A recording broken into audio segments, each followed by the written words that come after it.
Hey guys, welcome back to episode 2, Contest Prep University, in our series on building a bodybuilding career. We're going to talk about what exactly you want out of this. And ironically, I had a post similar to this morning about coaches and what they want out of their career. But if you think, I just want to win this contest, or I want to accomplish this goal, maybe it's a bucket list, I just want to lose weight, get on stage, etc. This can mean different things for different people. So I want you to consider right now, if you're thinking of your bodybuilding career, wherever you are, as an actual sport. This is a competitive endeavor with avenues for growth, and I want to reach different tiers in this sport. Is it a hobby? I love staying lean. I love fitness. I love the whole environment. And I'm not necessarily trying to get anywhere with this, but I like the ride.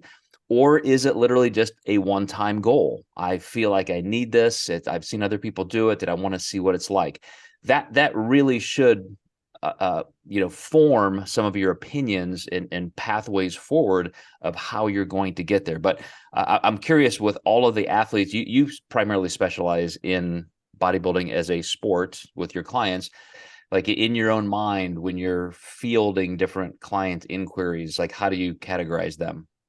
Yeah, and that's a good point. You really just have to have a discussion with people and see kind of what their why is. And you get it on a lot of different ends where you'll have the young guy coming in and I want to be an Olympian, and they've never even competed before. So you'll get inquiries like that. You'll get some people who want to check it off their bucket list. Then you see their photos and you're like, by golly, this person might be able to be an Olympian within just a few years. So it depends on if they have the passion behind it to drive it. So you do have a lot of those where I would say it's maybe over anxious or over they maybe have their eyes too wide at what they want to do, versus just kind of finding out what the process is like first. And then you have some people who probably should set that bar higher, but they do also understand, this is my first time doing this. Let's see if I even enjoy this or not. And this is why I personally have a model of progressive coaching. So there are doors that I would say are pretty closed for some of my clients' first shows, and drugs is one of them. I don't even explore it with a first time competitor. They need to figure out if they like it, or if they, even enjoy the process, or can they even do it. And I think if we teach that model of letting people use PEDs their first show,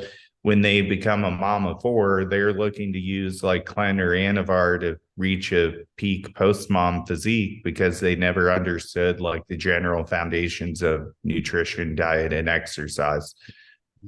Well, and I think that is an important demarcation between a hobbyist and somebody just using this as a goal.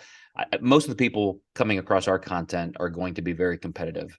And one of my points in this episode was to make sure you view this as any other sport. Think of a performance sport, and how much goes into actual learning, how much goes into the coaching, and perhaps scouting, and looking at opposition research, and how do I actually win, besides just being the best I can be, besides doing the work in the gym and with nutrition and so forth. How do I actually strategize my wins?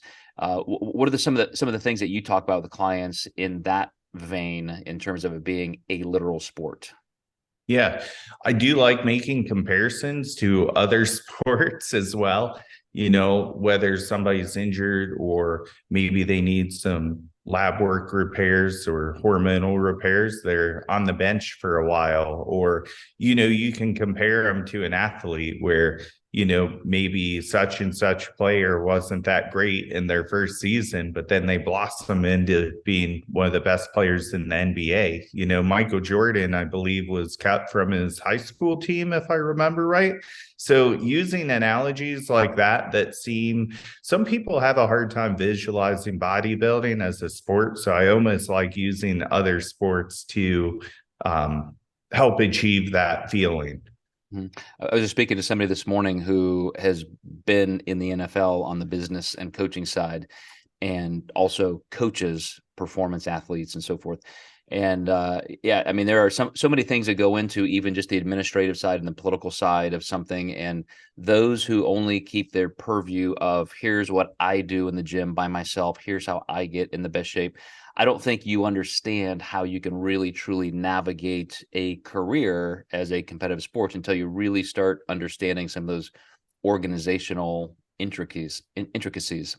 So good stuff. I love that you do that, Adam. And we're going to talk in the next episode even how you can invest deeply into yourself as an athlete and this endeavor as a sport. So we'll see you next time in Contest Prep University.